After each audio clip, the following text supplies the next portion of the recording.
Assalamualaikum warahmatullahi wabarakatuh.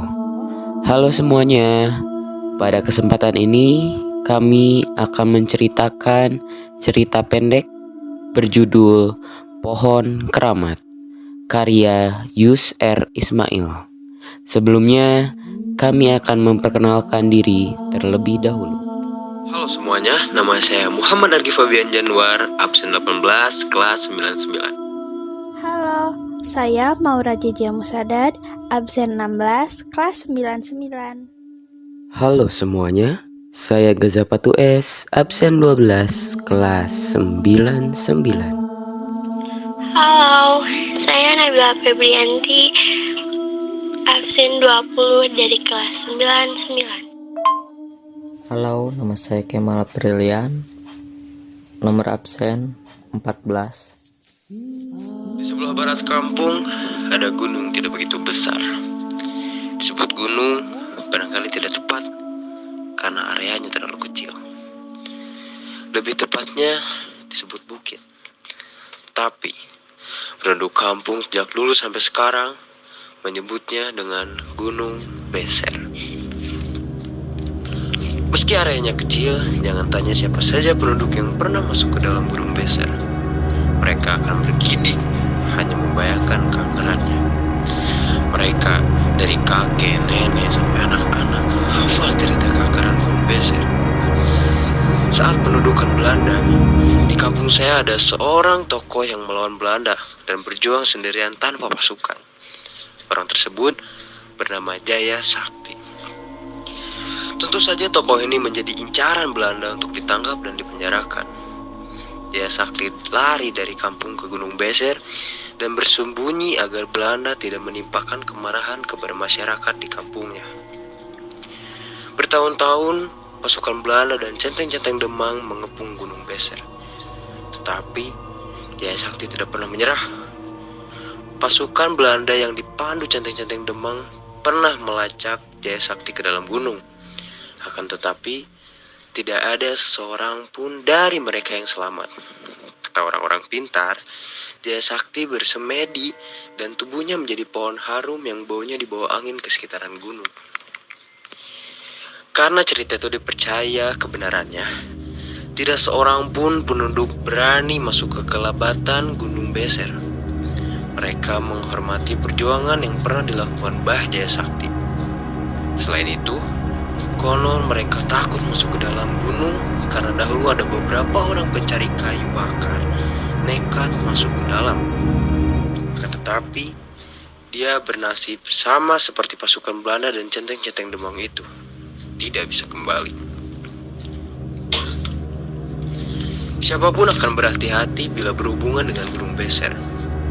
Para pencari kayu bakar dan penyabit rumput hanya berani sampai ke kaki gunung.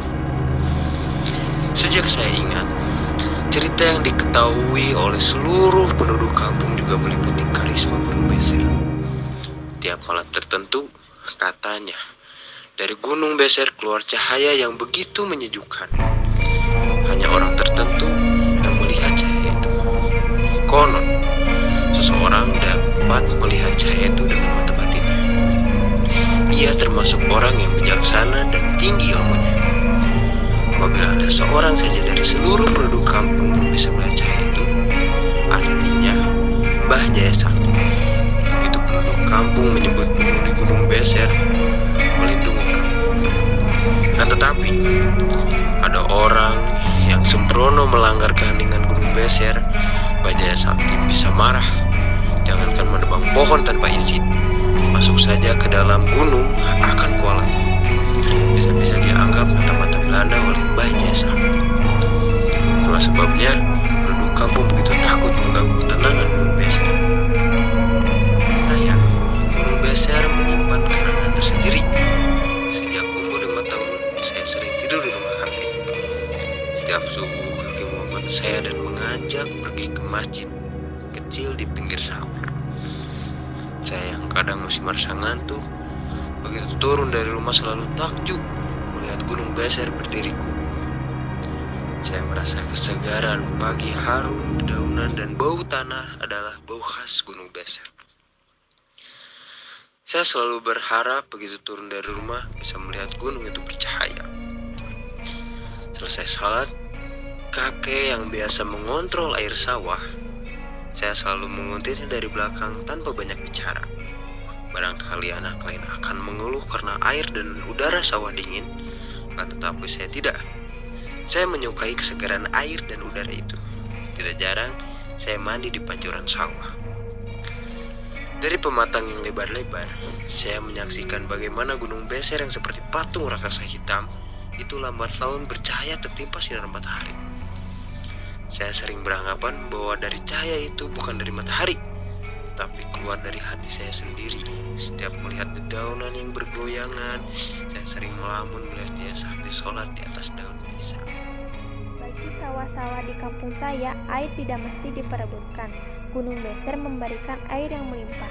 Nama Gunung Beser sendiri berarti mengeluarkan air terus-terusan. Mata air yang berada di kaki gunung mengalirkan sungai yang lumayan besar. Sebagian air itu dialirkan ke kampung untuk memenuhi bak-bak mandi. Sisanya yang masih melimpah mengairi sawah dan kolam. Selain itu masih banyak mata air kecil yang dipakai penduduk sebagai pancuran. Oleh karena itu, belum pernah ada berita para petani berkelahi karena berebut air. Kakek dan para petani lain juga sering mengontrol sawah pagi-pagi. Mereka bukan mengontrol takut sawah kekeringan, tetapi memeriksa kalau ada urukan kecil atau lubang-lubang yang dibuat ketam. Atau siapa tahu ada berang-berang yang menyerang kolam. Biasanya pemangsa ikan itu menyisakan kepala ikan di atas pematang. Bila hal itu terjadi, kemarahan para petani tidak akan terbendung lagi. Berang-berang itu akan diburu oleh orang sekampung. Saya beberapa kali melihat para petani berburu berang-berang atau tikus. Mereka mengasapi seluruh lubang yang ditemui. Bila ada buruan yang keluar, orang-orang mengejar sambil berteriak-teriak. Tentu, pemukul tidak ketinggalan ikut beraksi. Sekali berburu, puluhan tikus atau berang-berang bisa didapatkan. Bila panen tiba, setiap petani yang punya sawah luas akan mengadakan syukuran. Para tetangga diundang, ikan ditangkap atau ayam disembelih.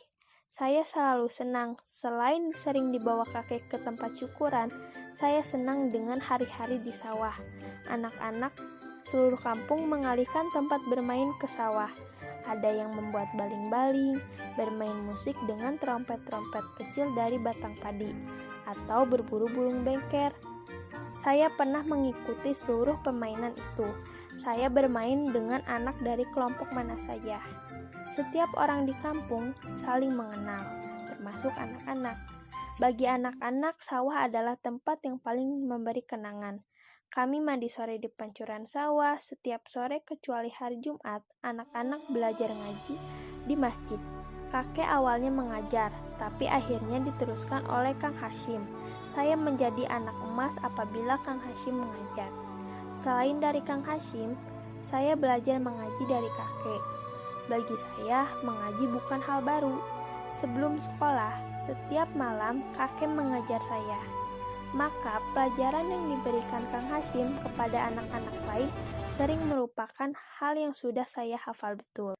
Pulang dari mengontrol sawah, saya diajak kakek jalan-jalan ke pasar yang buka seminggu sekali. Kakek membeli berbagai keperluan sehari-hari, dan saya selalu punya jajanan enak. Kalau tidak kue serabi, saya memilih kue pukis. Para pedagang itu memberikan sebungkus besar kue sebelum saya memilih. Saya merasa waktu itu kakek adalah orang yang dihormati oleh penduduk kampung. Siapapun akan mengangguk hormat apabila bertemu kakek. Di sawah, saat mengontrol air, kakek menjadi tempat bertanya apabila ada masalah. Dan kakek adalah orang yang memutuskan apakah tikus atau berang-berang yang mulai merusak itu harus diburu segera atau tidak. Sering kakek juga diminta mengobati orang-orang yang sakit, apalagi bila sakit itu karena makhluk halus yang main-main. Bila ada orang yang kesambet oleh penghuni gunung besar, mereka membawanya ke rumah kakek. Saya tidak tahu cara kakek mengobatinya. Mungkin beliau memakai doa-doa, tetapi tidak jarang kakek malah membawa si sakit ke rumah Pak Mantri. Kedamaian kampung saya mulai terusik saat jalan besar menghubungkan dengan kota kecamatan dan kota kabupaten diperbesar dan diaspal. Memang aspal ala kadarnya, tidak sebagus sekarang. Tapi jalan itu memberikan gejolak tersendiri. Para petani hilir mudik ke kota kabupaten menjual hasil bumi. Anak-anak remaja tidak sedikit yang kemudian meneruskan sekolah ke kota. Pembangunan pabrik-pabrik semakin santer diinformasikan orang kecamatan. Perkenalan kampung saya dengan dunia luar menyadarkan penduduk bahwa di luar sana sudah banyak yang terjadi. Kebutuhan hidup semakin meningkat. Kampung saya semakin sibuk. Ngobrol-ngobrol santai di sawah atau di masjid sehabis sholat jarang dilakukan para orang tua. Bila panen tiba, undangan syukuran semakin jarang. Panen pun hanya dilakukan oleh segelintir orang, tidak lagi merupakan pesta kampung. Kebutuhan yang semakin mendesak itu memaksa penduduk kampung untuk memfungsikan segala yang dipunya. Para lulusan sekolah dari kota merencanakan untuk membuat pertanian terpadu di kaki gunung dengan melibatkan seluruh penduduk. Pengelolaan kaki gunung itu dilakukan dengan gotong royong. Pembangunan pabrik air mineral dan tekstil mulai dibuat orang kota. Saya waktu itu sudah meningkat remaja. Perselisihan antar penduduk mulai terasa ketika penggerak pembangunan yang merupakan lulusan sekolah dari kota itu merencanakan untuk membuka sebagian gunung beser untuk perluasan lahan pertanian dan kebutuhan pabrik. Banyak penduduk yang tidak setuju, akan tetapi tidak sedikit yang mendukungnya. Saat ini adalah waktunya untuk membangun demi kemajuan. Kita tidak akan pernah bisa maju apabila masih takut dengan hal-hal yang tidak masuk akal. Begitu diantaranya kata-kata yang biasa diucapkan para penggerak pembangunan dan orang kabupaten yang memperjuangkan perluasan pabrik. Apanya yang mesti ditakuti dari penghuni Gunung Beser? Mereka malah telah memberikan apa yang dipunyainya. Air yang melimpah, tanah yang subur, dan udara yang segar. Kita tidak bisa memanfaatkan kekayaan itu karena kita takut oleh hal-hal yang tidak perlu ditakutkan, kata mereka. Banyak penduduk yang mendukung pembukaan Gunung Beser. Sebagian yang masih menghormati karisma Gunung Beser datang ke rumah kakek. Mereka meminta pendapat kakek. Saya tidak tahu apa yang kakek katakan sebelum mereka pulang. Besoknya, wakil dari panitia pembangunan itu datang ke rumah kakek. Mereka tahu bahwa kakek adalah kunci dari masalah ini. Penduduk yang tidak setuju dengan pembukaan Gunung Beser hanya akan mendengarkan apa yang dikatakan kakek. Saya tidak begitu jelas menangkap apa yang dibicarakan mereka. Akan tetapi, dari nada suara yang semakin meninggi, saya tahu bahwa mereka bersih tenggang.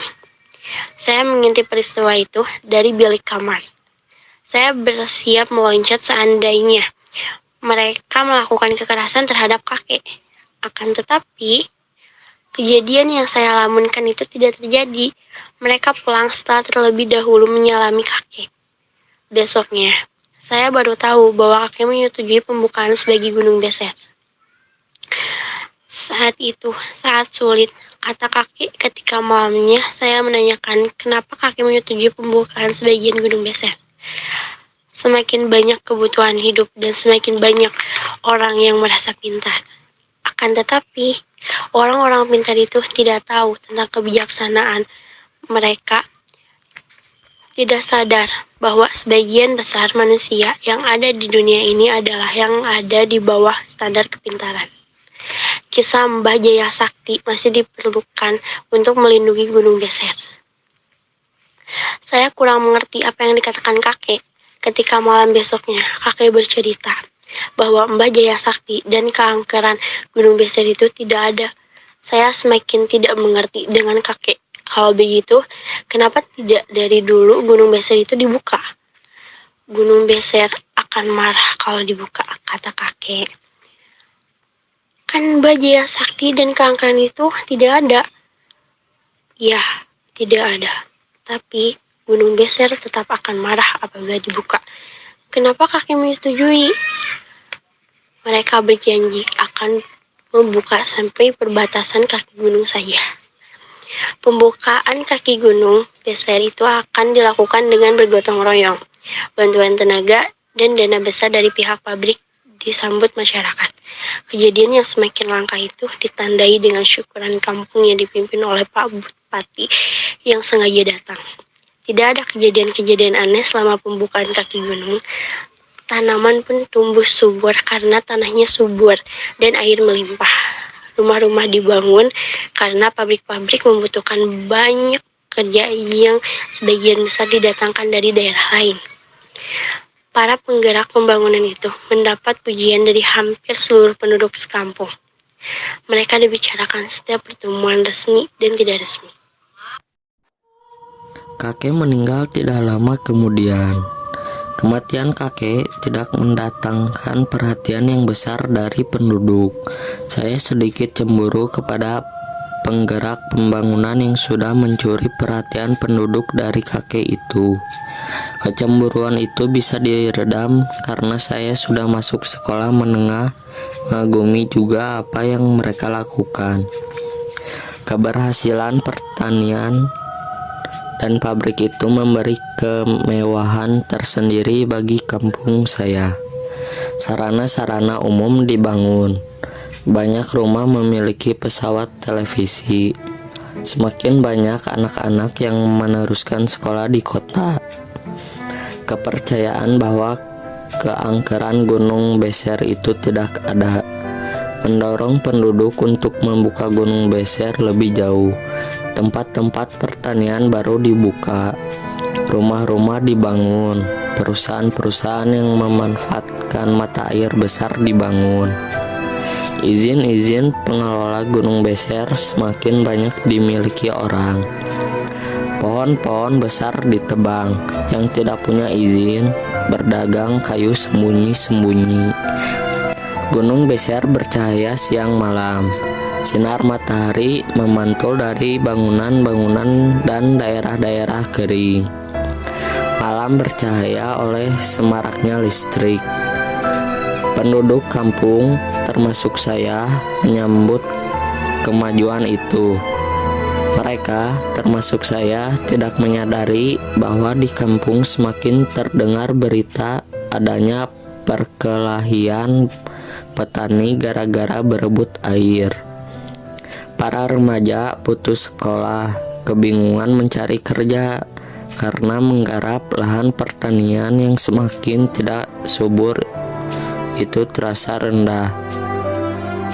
Musim yang datang tidak lagi bersahabat.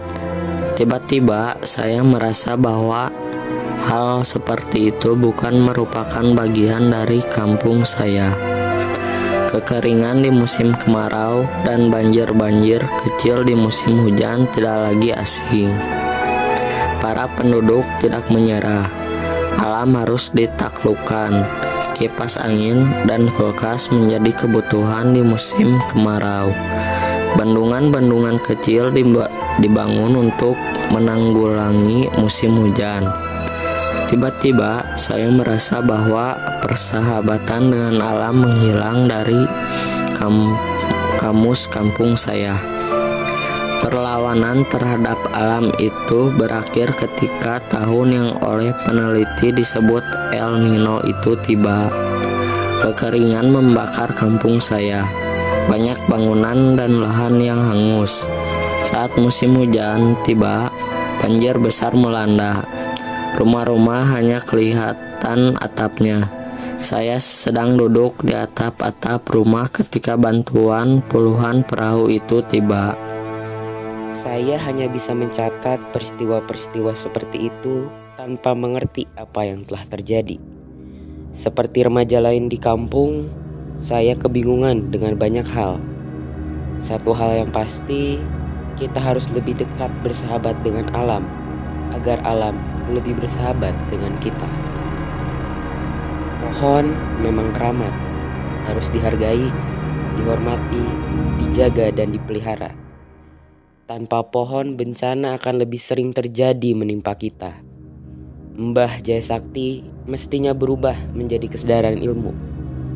Kakek benar, banyak orang cuman merasa pintar, padahal tidak. Sekian cerita dari kami. Mohon maaf apabila ada kesalahan. Wabillahi taufiq wal hidayah. Wassalamualaikum warahmatullahi wabarakatuh.